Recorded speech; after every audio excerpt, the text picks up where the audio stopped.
I would say that you want to understand your customers' full security posture whenever you're trying to Hmm. upsell them the next product so that you understand which product in your portfolio is the next best fit. You also really want to make sure that you have the CSMs integrated into this strategy and have open communication with them. I think that's more important than anything because your customers are likely more familiar with the CSM than maybe the salesperson at that point. And then Hmm. it might be very obvious as well whenever you're starting to bring the salesperson back in immediately. So I think having the CSM kind of start that conversation is good. And a unique approach that I had seen to this in the past as well is having an internal team that could help do like security audits, for example, that you can offer to your customers for free to kind of help analyze where there might be gaps in their strategy and how your product can help address those gaps. Hopefully, you might already have people on your team that could fill in to create that team, such as like a CTO, just taking some time here and there for where there could be some big wins and doing some audits for those customers. Additionally, I think it's always helpful to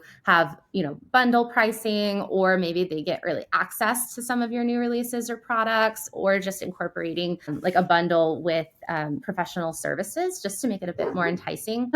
From a timing perspective, though, I think you can tell when they're ready to upsell just based off of a few factors. You could be monitoring your customers for showing intent toward Yeah. other products that might be similar to yours, or just intent for them looking at growing their teams anytime that they might have an announcement of them expanding their team, expanding their budget, really staying in the news with what's happening within those customer accounts. Hmm. And then also, I believe a part of the question was like how to increase the offer pricing. And Yeah. I think at that point, there's at least like three key factors I would say is one, paying attention to your competitors. When and how are your competitors increasing their pricing? Probably a sign that you should be increasing your pricing as well. Two, you want to monitor the ROI that your customers are experiencing with your product. If you're starting to see that your customers' ROI is just getting insane, they're seeing a ton of value within your product, they'll likely be okay if you start to increase that pricing.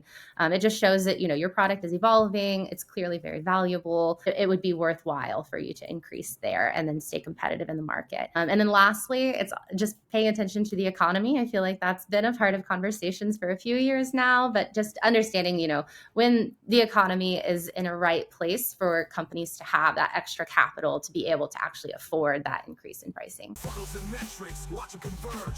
Data and insight where the truths emerge. Verses like bullets, sharp and fleet. Marketing game strong, yo, can't be beat.